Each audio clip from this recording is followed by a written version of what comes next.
warahmatullahi wabarakatuh. Jadi pada video kali ini aku tuh bagi tips nih gimana sih caranya mahasiswa manajemen keuangan di tengah pandemi COVID-19. Di situasi kondisi pandemi COVID-19 sekarang ini memiliki efek yang berbeda kepada masyarakat, kepada seluruh lapisan masyarakat, mulai dari industri kemudian masyarakat. Jadi sebagian masyarakat ada yang mampu bertahan, kemudian beberapa banyak yang terdampak dalam COVID ini, dan tapi ada pula justru malah mengalami kenaikan pendapatan kepada sebagian lapisan masyarakat gitu.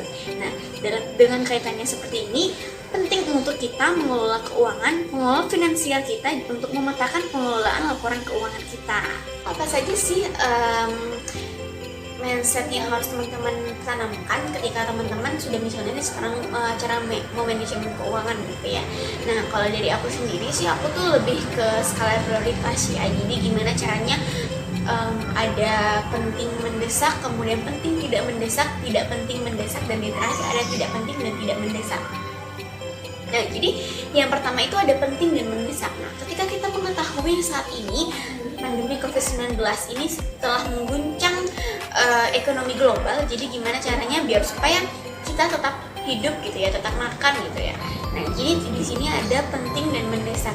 Misalnya kita nih punya dana darurat gitu. Nah, jadi contohnya ini misalnya keadaan krisis ya, seperti sekarang ini ada COVID-19. Gimana caranya nih kita supaya kita tetap hidup, supaya kita tetap makan, supaya kita tetap seperti yang lainnya gitu ya. Beberapa orang ada yang justru malah pendapatannya meningkat gitu. Nah, jadi gimana caranya teman-teman skala prioritas di sini penting dan mendesak gitu. Misalnya teman-teman menabung gitu, terus kemudian teman-teman punya dana darurat, itu akan sangat membantu ketika teman-teman ada pada keadaan yang penting dan mendesak gitu. Buatlah mindset. Jadi bagaimana teman-teman di saat krisis, di saat seperti ini misalnya darurat gitu ya. Jadi teman-teman sudah punya dana darurat, kemudian tabungan untuk keadaan-keadaan krisis seperti pandemi COVID-19 ini gitu.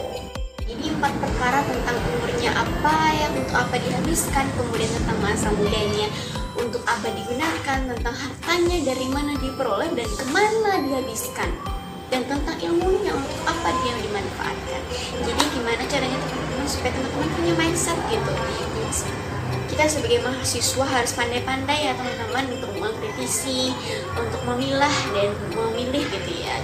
Nah, oleh karena itu cek kembali apakah teman-teman udah benar-benar butuh nggak mengeluarkan untuk keperluan tersebut. Jadi sebab menjadi suatu kerugian gitu ya apabila harta itu dipakai untuk kenikmatan dunia secara berlebihan gitu. Nah, di sini teman-teman perlu mencatat seluruh pengeluaran dan pemasukan keuangan teman-teman gitu. Jadi yang kedua itu ada penting tidak mendesak. Contohnya apa nih teman-teman? Nah, ketika misalnya nih traveling gitu, misalnya traveling, teman-teman rekreasi, nah itu sebenarnya penting, itu penting tapi tidak mendesak. Kenapa? Karena ya dalam kehidupan kita ya, kehidupan nyata itu memang penting itu untuk berekreasi, liburan bersama keluarga. Nah, sesuai dengan teorinya Maslow ya, teori Maslow ada setiap manusia itu punya tingkatan keinginan gitu ya, misalnya rasa aman, rasa penghargaan atau dan sebagainya. Nah, jadi penting kita berekreasi tapi itu tidak mendesak, apalagi ditambah dengan situasi yang pandemi ini. Jadi gimana caranya teman-teman meminimalisir yang namanya misalnya ngehedon bareng teman kayak gitu. Nah, itu diminimalisir ya teman-teman.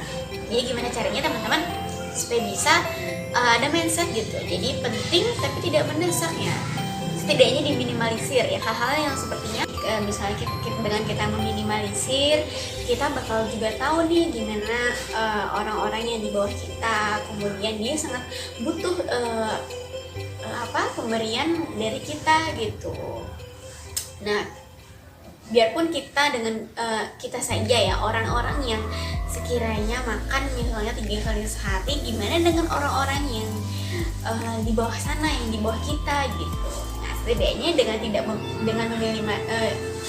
cara mahasiswa meminimalisir ngehedon bareng teman kayak gitu, misalnya teman-teman bisa kasih 2,5% saja misalnya untuk fakir miskin atau untuk anak yatim. Jadi di situasi pandemi saat ini apalagi ya, banyak orang-orang yang di luar sana sangat membutuhkan uluran tangan kita gitu.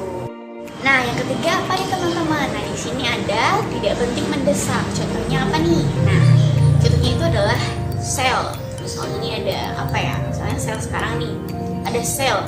Tapi teman-teman sale itu hanya hari ini aja. Jadi teman-teman ya mau nggak mau teman-teman harus beli karena sale-nya pada hari itu juga gitu. Tapi sebenarnya itu tidak penting gitu. Nah, sebagai manusia kita dihimbau untuk tidak menunggu harta teman-teman dan lebih banyak berbagi kepada orang lain. Terlebih jika ada keluarga atau kerabat atau teman yang sedang dalam kesulitan gitu.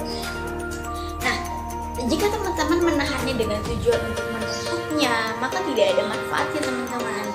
Alternatif lain dengan menyisihkan sebagian hasil teman-teman, sebagian uang teman-teman, sebagian pendapatan teman-teman, misalnya untuk modal usaha atau berinvestasi gitu bisa teman-teman.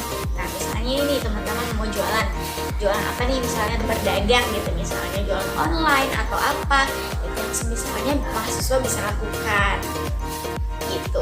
Seimbangkan antara pemasukan dan pengeluaran, jadi jangan sampai pengeluaran teman-teman lebih besar daripada pemasukan teman-teman gitu.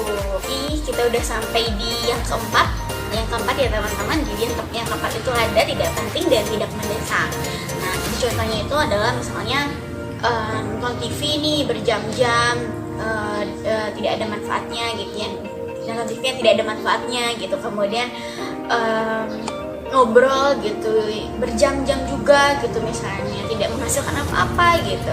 Nah, mungkin teman-teman bisa minimalisir hal-hal yang seperti itu. Jadi misalnya teman-teman ngobrol dan membuahkan hasil gitu. Oke, segitu aja videonya dari aku. Kalau aku sih lebih ke mindset ya. Jadi gimana caranya, jadi setiap orang itu berbeda-beda gimana caranya dia mengelola keuangan dia. Tapi yang aku harapin dari setelah video ini, aku berharap sih supaya teman-teman punya mindset baru. Kemudian teman-teman bisa istiqomah ya dalam mengelola keuangan teman-teman, mengelola keuangan misalnya nih teman-teman setelah menonton video ini teman-teman misalnya udah berjualan gitu, misalnya berjualan online. Nah, laporan keuangan pribadi dan antara laporan kemudian dengan laporan keuangan bisnis teman-teman itu harus dipisahkan, jadi nggak boleh dijadi satu ya. Nah, itu saja sih kalau dari aku. Lebih ke istiqomah, gimana cara teman-teman istiqomah menabung, teman-teman istiqomah bersedekah misalnya 2,5% misalnya kepada fakir miskin yatim piatu dan sebagainya. Itu gimana caranya teman-teman punya mindset ini penting nggak sih, ini nggak penting, ya udah nanti aja dulu kayak gitu, ditunda dulu yang hal-hal yang sekiranya membuat atau lebih banyak kerugiannya gitu. Oke, segitu aja video dari aku. Nah, kalau aku pribadi itu aja. Sekian yang bisa aku sampaikan. Wassalamualaikum warahmatullahi wabarakatuh.